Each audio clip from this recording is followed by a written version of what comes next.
ناظرین کرام السلام علیکم۔ آج ہماری گفتگو کا عنوان ہے مہمان اور میزبان۔ میرے ساتھ تشریف رکھتے ہیں آقا شہباز حیدر نقوی صاحب۔ السلام علیکم جناب، کیسے ہیں آپ؟ خیریت سے ہیں آپ؟ ٹھیک ہیں آقا محترم، یہ جو کہا جاتا ہے کہ ماہ رمضان ہمارا مہمان ہے اور ہم اس کے میزبان ہیں، اس سے کیا مراد ہے؟ آپ اس کی ذرا وضاحت فرمائیے۔ جزاک اللہ۔ بے شک جی، آج ہمارا موضوع جو ہے وہ مہمان اور میزبان کے اوپر ہے کہ ماہ رمضان المبارک ہمارا جو ہے مہمان ہے اور ہم اس مہمان کے میزبان ہیں۔ مومنین کرام، سامعین، جس وقت ہمیں اس موضوع کی اہمیت کا اندازہ نہیں ہوگا، ہم اس کے مطلب کو صحیح سمجھ ہی نہیں سکتے۔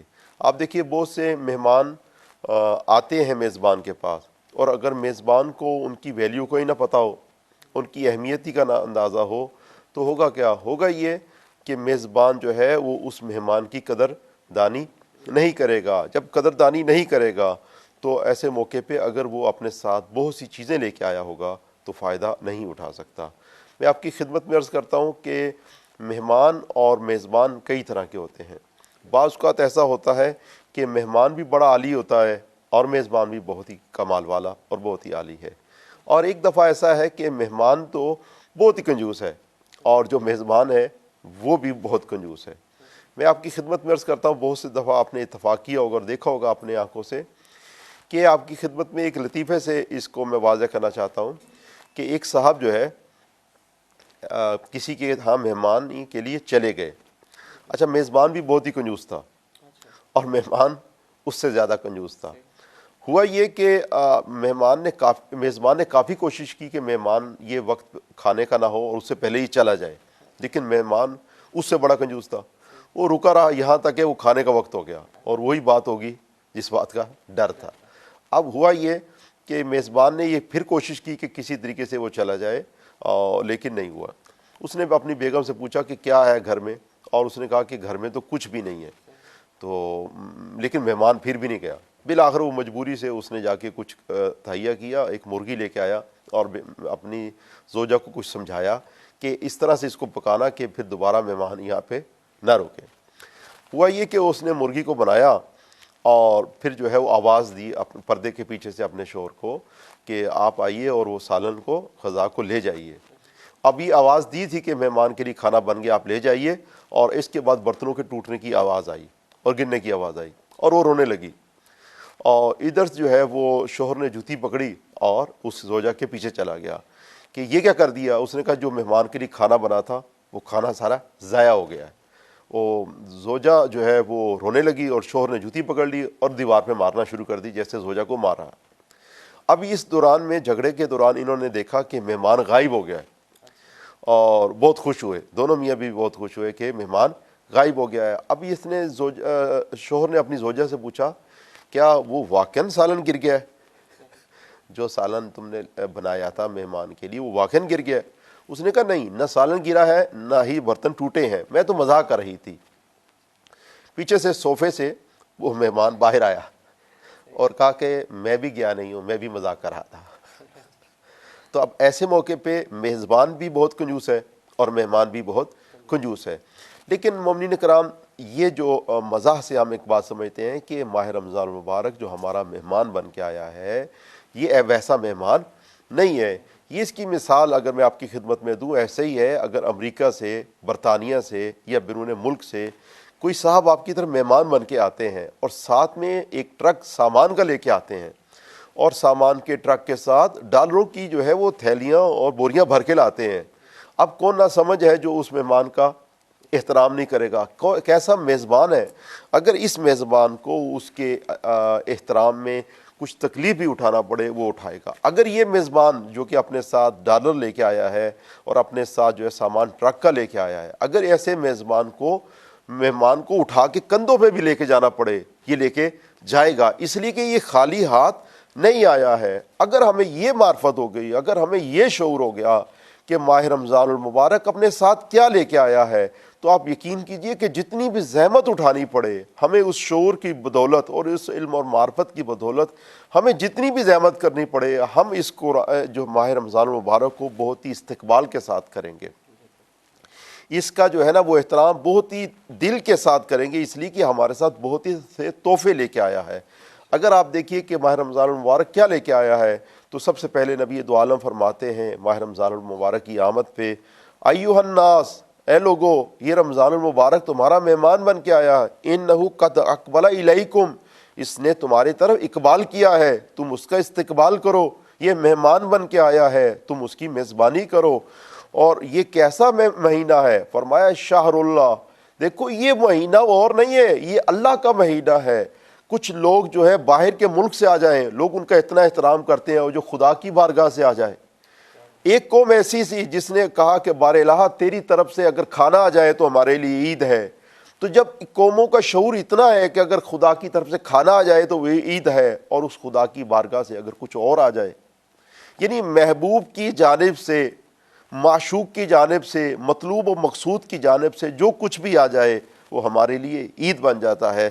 تو فرمایا پیغمبر اسلام نے ایھا الناس، اے لوگو، انہ قد اقبل الیکم، تمہارے پاس ایک ایسا مہینہ آیا ہے، شہر اللہ، جو اللہ کی طرف سے ہے۔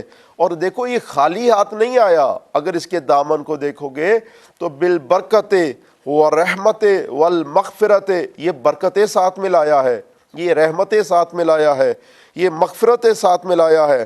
تو اب ایسے موقع پہ جب اتنا کچھ لے کے آیا ہو تو آپ نے کرنا کیا ہے؟ فرمایا فاستقبل الیہ، آپ نے صرف اس کا استقبال کرنا ہے۔ اس کی برکتیں اور اس کی رحمتیں اور اس کی مغفرتیں ہمیں مل سکتی ہیں۔ دیکھیں کیسا مہینہ ہے کہ اگر اس مہینے میں آپ ایک آیت پڑھتے ہیں تو پورے قرآن کا ثواب ہے۔ اس مہینے میں اگر آپ کسی کو افطاری دیتے ہیں، اور افطاری اگر پوری نہیں دے سکتے، حتیٰ یہ کہ کھجور کا ایک دانہ کھلاتے ہیں، اگر ایک دانہ نہیں، اس کا ایک ربع کا حصہ، یعنی اگر ایک چوتھائی حصہ بھی دے دیتے ہیں، تو جہنم جو ہے نا وہ انسان کے اوپر حرام ہو جاتی ہے، کہ اگر انسان اس کو خلوص کی نیت سے کرے۔ اب سوال یہ ہے کہ کیسے ہو سکتا ہے کہ ایک معمولی سی شے، یعنی کھجور اور اس کا دانہ جو ہے نا وہ انسان کی بخشش کے لیے کافی ہو جائے؟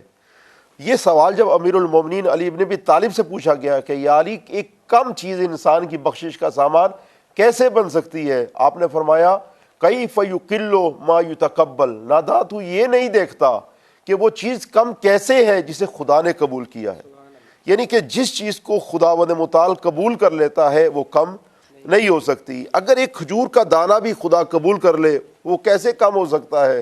اور وہ ایک آنسو جو آنکھ سے ٹپک پڑے اور اس کو ندامت کو خدا قبول کر لے، وہ ندامت کیسے کم ہو سکتی ہے؟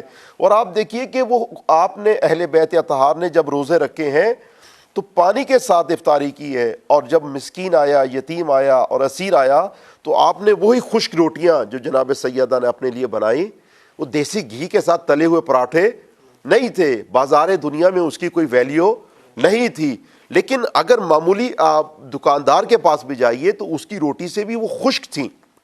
اور آپ کو پتہ ہے کہ امیر المومنین جو غذا استعمال کرتے تھے وہ بہت ہی سادہ تھی۔ ایک مرتبہ آپ جو ہے آپ نے ایک سامان اپنے ساتھ رکھا تھا افطاری کا یا کھانے کا، تو اس کو ایک درخت کی شاخ پہ رکھا تھا۔ ایک صاحب وہاں سے گزرے اور دیکھا یا علی آپ تو امیر المومنین ہیں اور آپ تو بہت بڑے سخی ہیں، اور یہ آپ نے اس کو اوپر رکھا ہے اور اس کو تھیلی میں مٹھی میں بند کر کے رکھا ہے، یہ سبب کیا ہے؟ آپ نے فرمایا یہ کنجوسی کے سبب سے نہیں ہے۔ فرمایا یا علی پھر اس کا راز کیا ہے؟ فرمایا اس کا راز یہ ہے کہ کہیں میرے بیٹے حسن حسین آئیں اور آنے کے بعد اس میں گھی نہ لگا دیں، تو اس کا سبب، یعنی یہ خشک روٹیاں امیر المومنین جو دیتے ہیں، جناب سیدہ جو دیتی ہیں، تو سورت جو ہے سورہ دہر اترتی ہے، یعنی کچھ روٹیوں کے بدلے میں پوری سورہ دہر اترتی ہے۔ اور اگر آپ دیکھیے کہ خدا کی بارگاہ تو وہ بارگاہ ہے، وہ مہینہ ہے کہ جہاں پہ آپ کا معمولی عمل بہت اجر کا ثواب بنتا ہے۔ اگر ایک دفعہ ایک راہ گیر کہہ دیتا لا تقتل یوسف، یوسف کو قتل نہیں کرنا، خدا کو وہ جملہ اتنا عزیز لگتا ہے کہ سورہ پروردگار اس کو جو ہے نا وہ قرآن میں لے کے آتا ہے۔ تو یہ نہیں ہے کہ کتنا دیا ہے، خدا یہ دیکھتا ہے ایوکم اکثر و عملہ نہیں ہے، بلکہ احسن عملہ، کہ کتنا اچھا کام انجام دیا جاتا ہے۔ تو اگر آپ دیکھیے کہ پیغمبر فرماتے ہیں یہ مہینہ، یعنی یہ میزبان جو آپ کے پاس، یہ مہمان جو آپ کے پاس آیا ہے تو کیا کیا لے کے آیا ہے؟ برکتیں لے کے آیا ہے، رحمتیں لے کے آیا ہے، اور مغفرتیں لے کے آیا ہے۔ اور آئیے اگر دیکھیے کہ قرآن مجید سے، کہ قرآن مجید اس مہینے کے متعلق کیا کہتا ہے کہ یہ مہینہ کیا کیا لے کے آیا ہے۔ تو خداوند متعال فرماتا ہے سورہ بقرہ، قرآن مجید کا دوسرا سورہ ہے، اور یہ آیات اس مہینے میں زیادہ تلاوت کی جاتی ہیں، اور ان کا جو نشان ہے وہ 183، 184 اور 185 ہے۔ خداوند متعال فرماتا ہے یا ایھا الذین آمنوا کتب علیکم الصیام، اے صاحبان ایمان تم پہ روزے فرض کیے گئے ہیں۔ اور دیکھو یہ مہمان جو آیا ہے، یہ جو اس کا تمہارے پہ اس کی مہمان نوازی واجب قرار دی گئی ہے، اور اس سے گھبرانا نہیں ہے۔ کما کتب علی الذین من قبلکم، یہ تم سے پہلے بھی جو امتیں تھیں یہ مہمان ان کے پاس بھی گیا تھا، اور جیسا انہوں نے سلوک کیا ویسا ہی اجر انہوں نے پایا ہے، اور جیسا تم کرو گے ویسا ہی تم اجر کو پاؤ گے۔ بار الہ یہ مہمان جو ہمارے پاس آیا ہے، پوچھیے خداوند متعال سے کیا لے کے آیا ہے؟ فرمایا لعلکم تتقون، یہ میں نے جو روزے تم پہ بھیجے ہیں، یہ مہمان جو تمہیں دیا ہے کس لیے دیا ہے؟ لعلکم تتقون، تاکہ تمہیں تقوی ملے۔ یعنی خالی ہاتھ یہ مہمان نہیں آیا، اگر اس مہمان کا تم نے استقبال کیا تو تمہیں تقوی ملے گا۔ پہلا اجر جو انسان کو اگر اچھے روزے رکھے اور اس مہینے کی قدردانی کرے تو خداوند متعال نے جو گارنٹی عطا کی ہے وہ یہ ہے کہ اس کو تقوی ملے گا، اور خداوند متعال کے ساتھ جو بھی معاملہ کرتا ہے وہ کبھی ناکام نہیں ہوتا۔ حدیث کے اندر آیا ہے کہ جس کو شکر کی توفیق مل جائے اس کی نعمتوں میں اضافہ ہو جاتا ہے، اور جسے دعا کی توفیق مل جائے اس کی دعا قبول ہو جاتی ہے۔ اور اسی طرح سے اگر کسی کو روزے کی توفیق مل جائے، اس مہینے کی قدردانی مل جائے، تو اس کو خدا تقوی کی توفیق بھی دے دیتا ہے۔ اور خدا فرماتا ہے ایامن معدودات، یہ مہینہ زیادہ دیر کے لیے نہیں آیا ہے۔ فمن کان منکم مریضا او علی سفر، اگر تم میں سے کوئی مریض ہے اور یا سفر میں ہے، فعدۃ من ایام اخر، وہ روزہ تو کسی اور دنوں میں رکھے گا، وہ معدے کا روزہ تو نہیں رکھ سکتا لیکن رمضان کا استقبال تو کر سکتا ہے، وہ رمضان کی بقیہ چیزوں سے فائدہ تو اٹھا سکتا ہے۔ ایک روزہ جو ہے وہ معدے کا ہے، اور معدے میں اگر اس کے کچھ نہیں جاتا لیکن اس کے ذہن میں بھی تو کچھ جا سکتا ہے۔ تو خداوند متعال فرماتا ہے وَعَلَى الَّذِينَ يُطِيقُونَهُ فِدْيَةٌ طَعَامُ مِسْكِينٍ، اور جو کوئی بھی روزہ رکھتا ہے اور روزہ اس کے لیے مشکل ہے، یعنی اس کے لیے توان نہیں ہے، تو اسے فدیہ دینا پڑے گا۔ اور فدیہ کتنا ہے؟ 750 گرام گندم ہے۔ اور خداوند متعال فرماتا ہے فمن تطوع خیرا وہو خیر لہ، یہاں پہ وہ بحث بھی جو استاد محترم قبلہ سید جواد نقوی صاحب نے چھیڑی ہے، وہ یہ ہے کہ اگر آپ فدیہ دیں تو آپ گندم سے زیادہ بڑھ کے دیں، یعنی تو اس میں بعض لوگ اعتراض کرتے ہیں کہ فقہا نے تو یہی بات کہی ہے کہ آپ جو ہے صرف 750 گرام گندم دے دیں۔ دیکھیں فقہا نے یہ بات کہی ہے وہ منیمم کے اعتبار سے ہے کہ آپ گندم دے دیں یا جو ہے وہ چیز دے دیں، تو در حقیقت میں خداوند متعال فرماتا ہے کہ یہ بات کہا کس نے کہی ہے کہ اگر آپ نے زیادہ دے دیا تو یہ نہیں ہو سکتا، یہی بات خدا فرماتا ہے فمن تطوع خیرا، اگر تم میں کوئی ہے جو اس خیر میں اضافہ کر دے۔ اور خدا ایک اور راز یہ کھولتا ہے کہ دیکھو اگر تم میں کوئی ہے کہ اس خیر میں اضافہ کر دے، تو خداوند متعال یہ فرماتا ہے دیکھو فائدہ کس کا ہوگا؟ آیا فقیر کا فائدہ ہوگا یا دینے والے کا فائدہ ہوگا؟ فقیر کا فائدہ ہوگا۔ ہمارے معاشرے میں یہی بات سمجھی جاتی ہے کہ فقیر کا فائدہ ہوگا، اور خداوند متعال اس بات کو آشکار کرتا ہے کہ دیکھو لوگو یہ فقیر کا فائدہ نہیں ہے۔ خداوند متعال فرماتا ہے فمن تطوع خیرا، جو خیر کو بڑھا دے گا، فہو خیر لہ، یہ خیر دینے والے کا فائدہ ہے، یعنی فقیر کا فائدہ نہیں ہے۔ اب سوال یہ کیسے فقیر کا فائدہ نہیں ہے؟ میں آپ کی خدمت میں عرض کرتا ہوں کہ اگر آپ اپنے گھر کے باہر ایک باغیچہ بنا لیں اور ایک جو ہے وہ پھل پھول اگا لیں، تو ایسے موقع پہ اگر راہگیر گزرا کوئی اور اس نے بھی اس پھول کی خوشبو سونگھ لی، تو آپ اس کا گریبان پکڑ سکتے ہیں کہ بھائی پیسے دے دے کہ تو نے یہ پھول سونگھ لیا ہے، یہ تو نے پھل کھا لیا ہے۔ اور دنیا بھر سے پوچھے فائدہ کس کا ہے، وہ کیا کہے گی دنیا؟ وہ کہے گی بھائی بات یہ کہ ٹھیک ہے اس راہگیر نے بھی اس پھول سے خوشبو سونگھی ہے اور اس نے بھی پھل کھایا ہے، لیکن اس باغیچے کا جو فائدہ ہے وہ تمہارے لیے ہے، اس لیے کہ راہگیر کو تو ایک تھوڑی سی دیر کے لیے فائدہ ہوا ہے، لیکن تمہیں جو فائدہ ہوا ہے تمہارا فائدہ ہمیشہ کے لیے ہے۔ خدا بھی یہی راز آشکار کرتا ہے کہ فقیر کا جو فائدہ ہے وہ تھوڑی دیر کے لیے ہے، لیکن جو دینے والے کا فائدہ ہے وہ ہمیشہ کے لیے ہے، اسے خیر دنیا بھی مل جاتی ہے اور خیر آخرت بھی مل جاتی ہے۔ اور خدا فرماتا ہے دیکھو یہ مہینہ کیا کیا لے کے آیا ہے، اور فرمایا وَأَن تَصُومُوا خَيْرٌ لَكُمْ، یہ روزہ تمہارے لیے بہتر ہے۔ کہیں ایسا نہیں ہے کہ گندم کی قحط پڑ گئی تھی اور معاملات جو ہے وہ لاک ڈاؤن کہیں پہ ہو گیا تھا اور کہیں کچھ مل نہیں رہا تھا اس لیے روزے رکھنے پڑ گئے. فرمایا نہیں، ان تصوموا خیر لکم، روزے کا فائدہ تمہارے لیے ہے، ان کم تم تعلمون، اگر تمہیں شعور ہو تو. اور دیکھو یہ لے کے پھر کیا آیا ہے، یعنی اگر رمضان المبارک آیا ہے تو خدا کیا فرماتا ہے، یہ تمہارے لیے تقوی لے کے آیا ہے، تمہارے لیے خیر لے کے آیا ہے. تو فرمایا شہر رمضان الذی انزل فیہ القرآن، اور دیکھو یہ تقوی بھی لے کے آیا ہے، یہ خیر بھی لے کے آیا ہے. یہ انزل فیہ القرآن، اس مہینے میں قرآن بھی اترا، یعنی قرآن بھی اپنے ساتھ لے کے آیا ہے. یعنی یہ مہینہ اپنے ساتھ کیا کیا لے کے آیا ہے، قرآن بھی لے کے آیا، نزول قرآن بھی لے کے آیا ہے اور فہم قرآن بھی ہے. یعنی اس مہینے میں قرآن نازل بھی ہوا ہے اور تبیان قرآن بھی اسی مہینے میں ہے. پیغمبر اسلام سے خداوند متعال نے فرمایا انزلنا الیک الذکر، اے حبیب یہ ذکر آپ پہ اتارا ہے.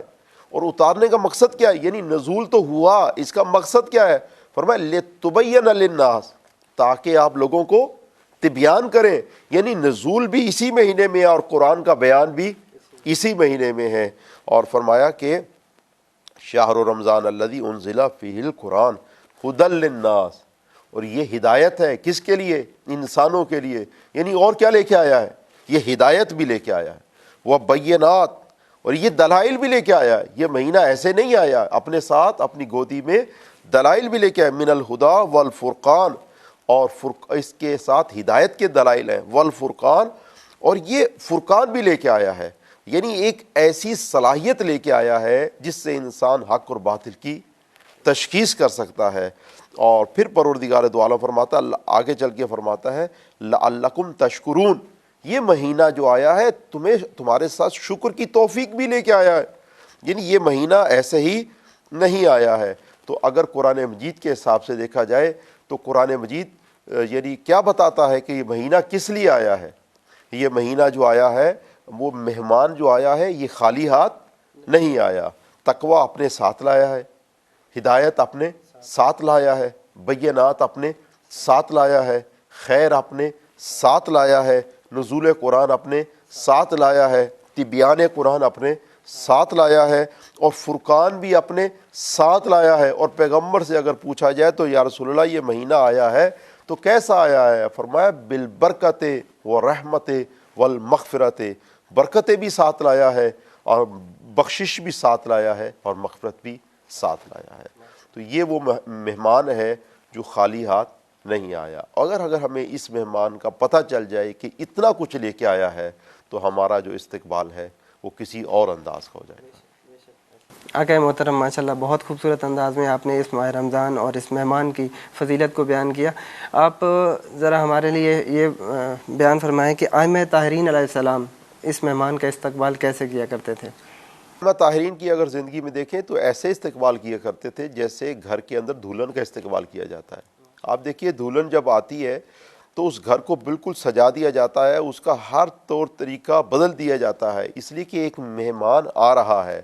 تو ماہ رمضان المبارک کی آمد پہ اور روزوں کی آمد پہ ائمہ طاہرین ایسے ہی استقبال کرتے تھے جیسے ایک ایسا عالی قدر مہمان آ رہا ہے کہ جس جیسا مہمان کبھی بھی آیا نہیں ہے.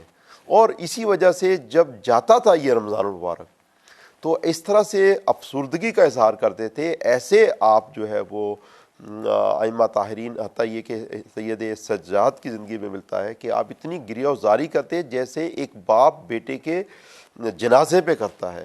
یعنی کہ ایسے آپ یعنی روتے تھے کہ جیسے ایک گھر سے جنازہ اٹھ رہا ہے، اتنا جانے پہ افسوس ہوتا تھا. کیوں؟ اس لیے کہ جو مہمان اپنے ساتھ اس قدر لے کے آیا ہو. اور اس میں سے جو علماء کرام نے یہ بات جب ریسرچ کی کہ کیا کیا ساتھ لایا، اور علماء نے یہ بیان فرمایا ہے کہ اگر خدا کی قسم یہ مہمان اپنے ساتھ فقط ایک چیز ہی لے کے آیا ہوتا تو ہمارے لیے اس کے استقبال میں کوئی کمی نہیں چھوڑنی چاہیے تھی. لیکن جب یہ اتنا کچھ لے کے آیا ہے تو پھر وہ نادان اور بے وقوف ہے جو اس کا استقبال نہ کریں. یہ حماقت ہے اور ہماری جہالت ہے جو کہ قرآن یعنی اگر رمضان کے روزوں سے ہمیں کوئی زحمت ہوتی ہے، لیکن جب دیکھا جائے کہ ہمارے لیے دنیا بھی لے کے آیا ہے، آخرت بھی لے کے آیا ہے، اور علم و شعور بھی لے کے آیا ہے، تقوی بھی لے کے آیا ہے، ہدایت بھی لے کے آیا ہے، تو پھر ہمیں ایسے مہمان پہ زحمت بھی ہو تو ان تصوموا خیر لکم، لیکن اینڈ یہ ہمارے لیے بہتر ہے. کیا ماہ رمضان کا استقبال، اس کے شایان شان نہ کیا جانا اس کی بے حرمتی نہیں ہے؟ ایسا ہی ہے، بالکل آپ نے صحیح اس طرف اشارہ فرمایا، خدا آپ کو جزائے خیر عطا فرمائے کہ آپ کے سوالات واقعاً موضوع کے مطابق ہیں۔ میں آپ کی خدمت میں عرض کرتا ہوں کہ رمضان المبارک کا جب استقبال ہم اس کی شایان شان نہیں کریں گے، بے حرمتی اسی کا نام ہے۔ اور جیسے کہ آج بے حرمتیاں تو ہماری جگہ جگہ پہ ہیں، اگر آپ اندازہ لگائیں کہ ہمارا اگر استقبال کا رمضان کا سب سے بڑا جو اس وقت وسیلہ ہے وہ ہمارا میڈیا ہے، اور ہمارا میڈیا جو ہے وہ غیر سنجیدہ ہے، اور اس میں جتنے مراسی ہیں وہ سب آ کے بیٹھ جاتے ہیں، جتنے بھنڈ ہیں وہ سب آ کے بیٹھ جاتے ہیں، اور حتیٰ یہ ہے کہ فاحشہ خواتین طوائف وہ بیٹھ جاتی ہیں، اور ایسے بدکار احباب بیٹھ جاتے ہیں، اور بیٹھنے کے بعد اس کا استقبال کرتے ہیں۔ اور آپ دیکھیے کہ جہاں پر متقی اور پرہیزگاروں کو بیٹھنا چاہیے تھا، جہاں پہ صاحبان علم و شعور کو بیٹھنا چاہیے تھا، وہاں پہ بدکار اور فاحشہ احباب آ کر بیٹھیں گے تو اس کی بے حرمتی نہیں تو اور کیا ہے۔ اور یہی جو ہے نا وہ آنے کے بعد ہمیں لطیفے سناتے ہیں، نہ جانے کیسے کسی حرکتیں وہ کرتے ہیں، اور بقیہ دنوں میں یہی ڈانس کر کے دکھاتے ہیں، یہی ہمیں جو ہے نا وہ اداکاری اور فنکاری کر کے دکھاتے ہیں، اور اب ہمیں دین اور تقوی کی تعلیم دیتے ہیں۔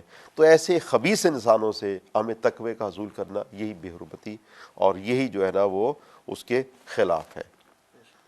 مومنین کرام، میرا آخری سوال آقا محترم سے یہ ہے کہ اس قدر بابرکت مہینے کا استقبال نہ کیا جانا، اس کی وجہ کیا ہے؟ اس کی غلطی کی کیا وجہ ہے؟ دیکھیں، بہت ہی عالی شان آپ نے یہ سوال کیا، اور میرے خیال میں یہ آخری ہمارا سوال ہوگا، مومنین زیادہ اس پہ دقت کیجیے گا کہ جب مہینہ اتنا عالی ہے اور مہمان اتنا شان والا ہے، اور تو پھر میزبان اس کا صحیح استقبال کیوں نہیں کرتا؟ یہ غلطی کا سبب کیا ہے؟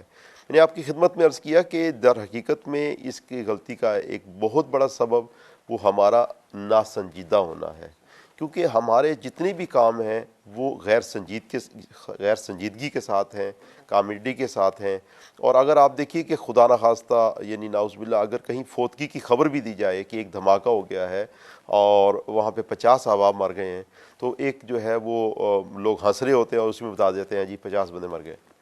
تو یہ جو ہے نا وہ ہمارے لیے سب سے بڑی آفت ہے کہ کسی بھی چیز کو ہم سنجیدہ نہیں لیتے ہیں۔ اور اگر روزے کی بات اگر ہم نے اس کے فوائد کو پتہ بھی کرنا ہے، پہلی تو بات تو ہم اس کو جانتے ہی نہیں کہ یہ کیا لے کے آیا ہے، تو کوئی ہندو ہمیں بتا رہا ہے، کوئی سادھو ہمیں بتا رہا ہے، یعنی کہ ہمیں جو ہے نا وہ فلاں اگر کسی جگہ سے اگر آپ دیکھیں، پہلی بات تو علماء کو موقع نہیں دیا جاتا۔ اگر علماء کو موقع بھی دیا جاتا تو علماء کیسے اس کو کرتے ہیں؟ علماء جو ہے نا وہ اس کو غیر سنجیدہ طور پہ کرتے ہیں، اور ان کی غیر سنجیدگی لطیفے سنا کے نہیں ہے، ان کی غیر سنجیدگی ایسے ہے کہ ایک فاحشہ خاتون آگے بیٹھی ہے، بدکارہ بیٹھی ہے، اس کے سامنے بیٹھ کے تقوی کی باتیں کر رہے ہیں۔ یعنی یہ ایک ان کی جو ہے نا وہ خود وہ انداز ہے کہ کس طرح سے آپ کر رہے ہیں۔ اور اگر علماء کرام یعنی انداز یہ ہے، تقوی کا انداز یہ ہے کہ کسی بھی کے سامنے بیٹھ کے وہ اپنے سٹیٹس کا خیال ہی نہیں رکھتے کہ کس انسان کے سامنے کون بیٹھا ہے، اس چیز کا کوئی خیال نہیں کرتے۔ بس یہ کہ میڈیا میں ایک تصویر آ جائے گی، وہ ہر طرح کی جو حرمت کو پامال کر دیتے ہیں بس اسی چکروں میں۔ اور دوسری بات یہ ہے کہ جہاں علم اور شعور کی بات بتانی ہے، وہاں وہ بتانے کے بجائے وہ کہاں سے کر دیتے ہیں جی فلاں ہندو یہ کہتا ہے، فلاں سادھو یہ کہتا ہے، اور فلاں جو ہے نا وہ جو ہے انسٹرکٹر یہ کہتا ہے۔ اب بات آپ نے بتانی ہے دین کی، اور ہندو یہاں پہ کہاں سے آ گیا، یہاں پہ سکھ کہاں سے آ گیا، یہاں پہ عیسائی کہاں سے آ گیا؟ ہاں جی، وہ روزے کے لیے آپ کو فضائل بتاتے ہیں مومنین کرام، کیا فضائل بتاتے ہیں؟ لوگ توجہ کرتے ہیں کہ ایک عالم دین آیا ہے ہمیں روزے کی فضیلت کو بیان کرے گا، تو کیا بیان کرے گا؟ جی فلاں برٹش یہ کہتا ہے، فلاں امریکن یہ کہتا ہے، فلاں برطانوی جو ہے نا وہ ڈاکٹر یہ کہتا ہے۔ بھائی آپ نے روزے کی بات بتانی ہے، روزہ ایک ہندو لے کے آیا ہے، یہ ایک سکھ لے کے آیا ہے، یہ ایک ڈاکٹر لے کے آیا ہے۔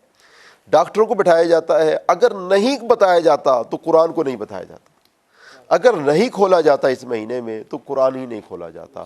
یعنی ہر ایک کو بولنے کا موقع دیا جاتا ہے، اور اگر نہیں موقع دیا جاتا تو خود قرآن کو موقع نہیں دیا جاتا کہ قرآن سے پوچھا جائے کہ بتاؤ تو صحیح یہ مہینہ تم لے کے آئے ہو تو مہینے میں جو ہے وہ کیا ہے۔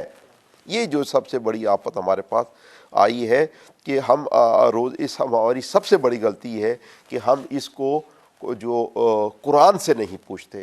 اور اگر اس کا جو عوام الناس استقبال کرتے ہیں نا، تو اس میں جو سب سے بڑی غلطی ہوتی ہے وہ یہ ہے کہ اس رمضان المبارک کو کیسے استقبال کرتے ہیں؟ اکثریت کو فالو کر کے کرتے ہیں. اور جیسے قرآن مجید کہتا ہے وہ ان تُطِع اکثر من فی الارض یضلوک عن سبیل اللہ، اگر آپ نے اطاعت کی اکثریت کی کہ اکثریت جیسے رمضان المبارک کا احترام کرتے ہیں ویسے ہی آپ نے کیا تو آپ گمراہ ہو جاؤ گے. یا اس کو جو ہے نا وہ ایک اور انداز جو کیا جاتا ہے وہ یہ ہے کہ آبائی طریقے سے کیا جاتا ہے. وَإِذَا قِيلَ لَهُمُ اتَّبِعُوا مَا أَنزَلَ اللَّهُ، جب ان سے کہا جاتا ہے کہ اتباع کرو جو اللہ نے دین نازل کیا ہے، یعنی اس قرآن سے دین لو، تو کیا کہتے ہیں؟ قَالُوا بَلْ نَتَّبِعُ مَا أَلْفَيْنَا عَلَيْهِ آبَاءَنَا، ہم نے تو آبائی دین لینا ہے. جب کہا جاتا ہے الہی دین لو تو وہ کیا کہتے ہیں؟ ہم نے تو آبائی دین لینا ہے. اور قرآن یہاں پہ ایک سوال کرتا ہے، کہتا اَوَلَوْ كَانَ آبَاؤُهُمْ لَا يَعْقِلُونَ شَيْئًا، ارے نادانو، اے بے شعور لوگو، یہ بات بتاؤ کہ اگر تمہارے باپ دادا کے پاس علم نہیں تھا، عقل نہیں تھی، شعور بولو نہیں تھا، تو اب ایسے موقع پہ وَلَا يَهْتَدُونَ، تم بھی جاہل کے جاہل ہی رہو گے اور تم ہدایت نہیں پاؤ گے. اگر وہ روزے کی فضیلت ہندوؤں سے پوچھتے تھے، اگر وہ روزے کی فضیلت سکھوں سے پوچھتے تھے، اگر روزے کی فضیلت جو ہے وہ جا کے برٹش سے اور امریکن سے پوچھتے تھے اور وہ قرآن کو نہیں کھولتے تھے، تو کیا تم بھی کھولو گے؟ نہیں. تو ممنین ہمارا جو ہے وہ وقت یہاں پہ ختم ہوا. ہماری جو رمضان المبارک پہ کے استقبال میں جو سب سے بڑی غلطیاں ہیں وہ یہ ہے کہ رمضان المبارک جیسے مہینے میں اور رمضان جو ہے روزوں جیسے مہمان کے اوپر ہم اس مہمان کی جو فضیلت ہے وہ اگر ہم پوچھتے ہیں تو قرآن سے نہیں پوچھتے، اور اگر ہم اس کا استقبال کرتے ہیں تو اکثریت کی طرح کرتے ہیں.